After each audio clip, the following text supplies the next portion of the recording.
Good morning. Welcome to AM News. My name is Dr. Akosua Adutwumwaa Amoah. Our first news. Member of Parliament for Ashaiman, Ernest Nokbay, wants Speaker of Parliament Alban Bagbin to order a parliamentary probe into the military brutality meted out to residents of Ashaiman. Videos have flooded social media of the military beating up civilians after a soldier was killed in Ashaiman. We'll hear from him in a bit. First, our cameras captured what some residents of Official Town and Taifa, both suburbs of Ashaiman, endured Tuesday dawn when some irate military men woke them up to avenge the alleged murder of their colleague. This is the street of Official Town, Ashaiman. This is where we understand some military men came to brutalize residents of this community Tuesday dawn. We are told somebody will knock your door, and then when you come out, you are picked. And some of them were brought to this joint where they are asked to lie down. Some of these residents have been telling JoyNews the troubling experience they had at the hands of these military men. You are here. Tell us what really happened. Oh, personally, I don't know what really happened though, because every blessed day we do go work and every day. So this dawn, I was just indoor when a lady in my house shouted, "Obin Jimmy." So we came out, tried to find out what is happening. So immediately we came out, gun is being pointed at us. And they asked us to lie down. So we asked, in the process of lying down, they start hitting us with wire, wood log, and metallics and stuff. From there, they march us from the house to the street, to sleep on the street, to roll. In the process of rolling too, they are hitting us. And they send us to a T-junction at the top here. That's where we went and met a lot of men are being kept there. So we were asked to do arm pressing and stuff, roll on the floor. On the process of doing all those things, they use a metallic. I don't know what sort of metallic is that. And they use it to hit my arm in the process of doing the press up. So as you can see, there's a swelling aspect of my arm than this one. And even if you look at my back too, there's a little, by then I was wearing shirt. So it wasn't serious at that point in time. Oh, so yeah. Those are the marks? Yeah, those are the marks. We were indoor. This man and I. And the third person is in right now. I don't know what is happening to it. Because by the third person is not wearing anything. Only boxer. Only boxers is wearing. So their own is much terrible than mine. Wow. Yeah. And you were not told anything. You weren't told what you've done. So as we lie down, they are brutalizing us. The question they are asking, who asked you to kill the military man? And I was like, I don't know what they are talking about. I know nothing about what they were saying. So they even used PVC pipe to hit my head. Wow. And it broke into two. Thank you. So let's still speak to more people who are victims to this brutalization that has just occurred. There's another man here, I'm told. He's also been subjected, or he was also subjected to these beatings by the military men. Chief, grateful. Tell us your deal as well. Narrate to us what happened to you. Okay. I was in a room. I was sleeping. So I heard the woman's voice shouting. Then, so I woke up. I was sitting on the bed. Then I heard my door knock. So I wake up and I opened the door. I did not see anybody. So I opened the trap door. Then I get out. So when I get outside, then I couldn't see anybody. Before I knew there was a military man standing there. And when I saw these people were lying on the bed, then they said I should come. So the time he knocked the door, he go and hide so that you will not see her. So then they said I should come. So they said, what am I doing here? So I am working here. I'm working with this company. And they did not even allow me to say anything. They started beating us. Beat us, let us roll on the ground from the house. Then they brought us here, 3 of us. Then we came and met one of the guys too. Then they marched us to that side. They beat us, let us do the exercise, even our head and our neck, that we get mine and kill military man. We get mine and kill military man. So I was bare-chested like this, and they say, oh, then you get body too, and see what they have done too. If I remove this visual, my head and my neck off. So my head and my neck off. You see, so actually we don't even know anything about the DC. It was even raining. If you see the way they treat us in DC, beating us left and right with metals and ropes. 3 of your children have been taken away. Yes, please. What were you told? Well, around 5:30 at dawn, I went to funeral at my village, Ziaviho. So the eldest one called me that, Daddy, the soldiers have come. They were banging the gate. Where are you? And I told, we have not yet come. He said, no, they are banging the gate. They are forcefully opening it. We said, don't worry, we'll see what we can do. Just before then, he said, they have entered the house. They have gotten into my room. I said, what is happening? He said, then we are hearing the banging. Bah, bah, bah. Ah! Before we realize we cannot hear from female. When we call, the phone is not going. We don't know what's happened. So we have to call neighbors. We call neighbors to see what is going on. Eventually, I realized that 3 of them has been forcibly taken. And armed civilians. What crime have they committed? We don't know. So I have to leave whatever I'm doing to rush down. Right now, I'm coming, and then this is where you are meeting me in the house. They first opened 5 of the doors. Used a catapult to break some of the louver frames and the glasses. Yes, and then broken all the levers around. A lot of things have been it's haphazard in the house. They were 4. One of them managed to escape with bruises. You have seen it yourself. They back all. They use whatever they get to beat them up. In fact, it is not a good sin. Very, very mesmerizing. So as we speak, do you know where they took your children? No place. No news about them. Their phones have been seized. How can I contact them? Yes. So I don't know where they are now. I don't know. And I don't know what to do. So I'm going to report at the police station officially that my children have been abducted from the house so that we'll take it from there. Some of the residents who were picked up from their rooms in this neighborhood were asked to swim in rainwater in this environment. Now, the people in this area are asking for one thing, that government and the military hierarchy will delve into this matter and ensure that all the military men who are involved in this are brought to book. But will this ever happen, and when will this happen? Nobody can tell, but it lies in the womb of time. From Taifa in Ashaiman, for Joy News, I am Samuel Kojo. We can now hear from the MP of Ashaiman, Ernest Nogbe. So far, they have to recall their men back to the barracks, and I'm also making a statement on the floor. The Speaker will have to refer this matter to the Committee of Defense and Interior, which I belong, and so that we probe into it, because this is becoming one too many. Any time, any day, a military guy is being touched, which I say on authority that it is not the right thing, not even a civilian's right, human rights should be taken off. So, but any time this is done or this occurs in any community, you see the military trooping in to just create unnecessary tension. It happened in Wa, it happened in so many other areas. Yes, civilians might have been taking the law into their own hands, but that does not warrant the military to also act the same way, because two wrongs never make a right. And so I'm urging the command to call their men back and the Speaker to institute a probe into this matter, and so that this thing will become a thing of the.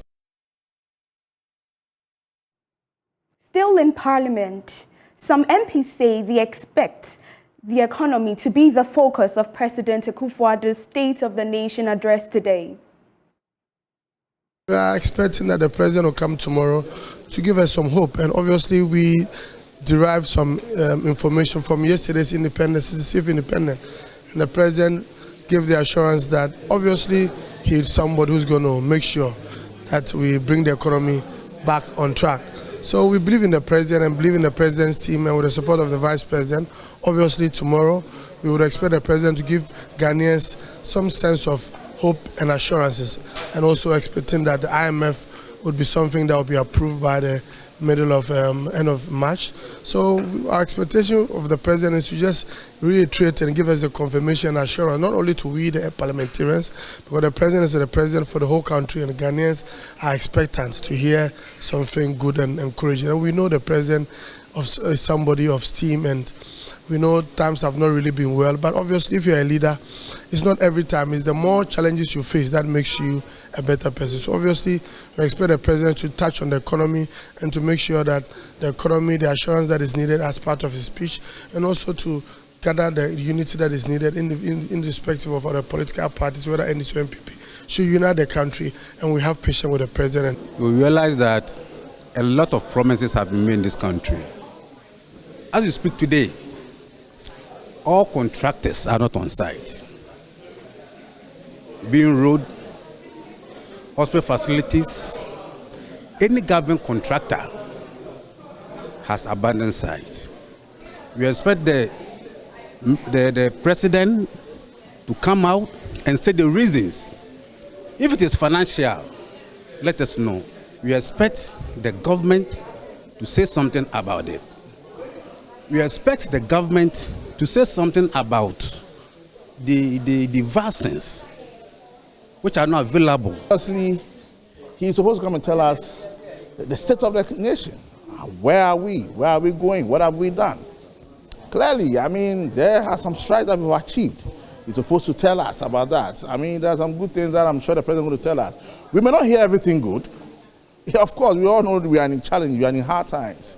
We should expect the president to tell us some of the things that we are doing to remedy some of these things. So obviously, yes, we are expecting the president to come and do the needful. And I'm sure he certainly has been doing it, and he's come to do it better once again. I don't expect him to say what Ghanaians expect him to tell us tomorrow. He's going to be blaming the Ukraine war, he's going to be blaming COVID. These are the things he'll be talking about. He's not going to tell us the true state of the nation. If president will be a genuine statesman, I expect him to give us reasons why we are not able to procure vaccines for the children who are suffering up north. He should be able to give us reasons why Ghana is struggling to get support from IMF. He should be able to tell us that the nation is struggling, and so he's cutting down his expenses. He should be able to tell Ghanaians that the nation is choking, and so he's ready to reduce the size of his government.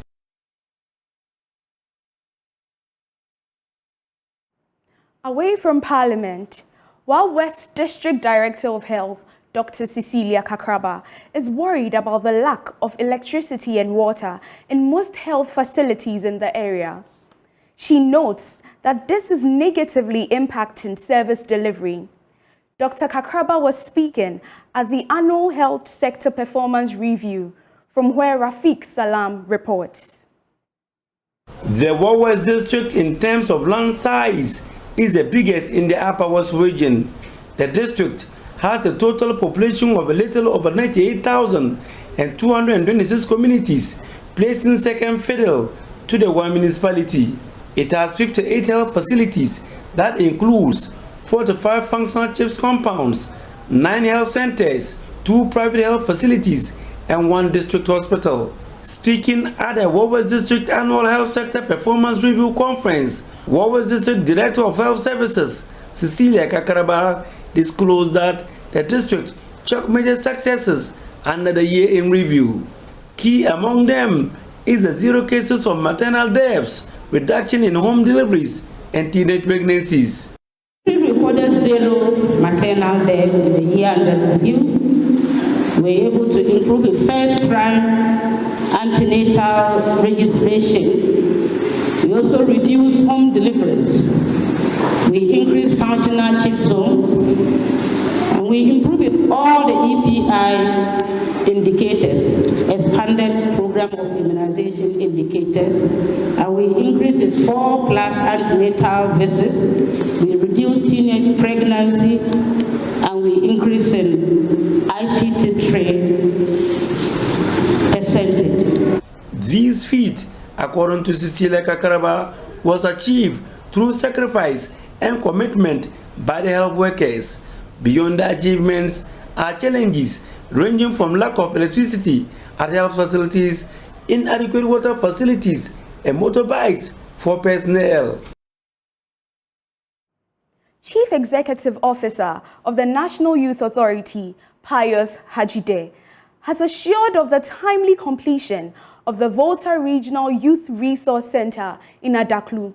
He says the contractor would continue work unabated and complete the facility, which hosted the National 66th Independence Anniversary Parade.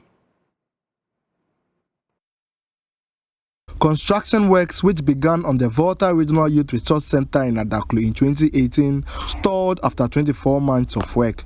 According to the government, it was cash-strapped, hence decided to construct the 10 youth resource centers across the country in batches. Work resumed on the 5,000 sitting capacity facility in January.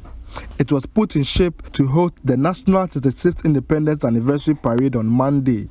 Pius Hajide is the Chief Executive Officer of the National Youth Authority, the government agency supervising the project. Today, we had the opportunity to market the tourist and investment potentials of the Volta region. See His Excellency's vision. And we are excited that the 66th Independence Anniversary celebration was beautifully and successfully held at one of the 10 youth resource centers under construction across the country. I believe that this celebration should put to rest the unsubstantiated allegation that these projects have been abandoned. We see it for ourselves. They marched on the park, they marched on the running tracks, the floodlights are up. And I believe it should put to rest the matter of whether these youth resource centers that was started by this administration has been abandoned or completed. There are 6 that are at the same stage. However, there is more work to be done to make the facility 100% complete. The pitch needs extra work to provide a suitable playing field. Pavement works were halfway done at some sections, while the entrance at the east gate gets flooded during downpours. The place is virtually completed. There are a few groundworks that have to be done, virtually the grassing, and we did not proceed with the grassing because we know that a lot of the people who walk on the grasses, if we had planted them, the human traffic, the volume of traffic we have seen, we are sure that they would have walked on the grasses, and so we thought that the grassing, which is the only outstanding matter, should be dealt with after the events of today. And we are still on course towards the grand commissioning of this and other of our facilities. This facility belongs to the National Youth Authority. The governing board of the National Youth Authority shall take a decision. We are careful. We are concerned about the culture of maintenance and various options, including a third-party private sector participation by way of managing the facility are being considered. It is the expectation of residents that the facility would be fully completed in the shortest possible time. Fred Kwame Asari, JoyNews, Adaklu. The Agogo Presbyterian Girls Training College is one of the colleges that has produced some of the prominent women in the country. However, the school is saddled with infrastructural challenges as a result of the growing intake. Principal of the school, Reverend Dr. Grace Frimpong Adachi, has been speaking ahead of the Homecoming and Founders Day events this month. We want our own students, philanthropists, NGOs, and those who love female education to come back to this campus to help us also solve some of our challenges. We would want to wall our school, we would want to do some pavement tiles all over, maybe from the gates to the administration. We are also pleading that philanthropists, NGOs, and those who love the school and female education will come and help us build science lab. We would want to go through some mentorship processes because the school has been of noble women, a lot of female teachers, tutors. Many completed here and also did a further study, and now they have their degrees, PhDs. Some are research fellows, professors in some of the universities. We are calling all old students back home to the college, and also we want to remember our founders, that is the missionaries, facing from Slata, Eni, the Bruna, and our Ghanaian women, Anoche, and many women who had helped for the school to come this far. That will be all. Stay tuned for more.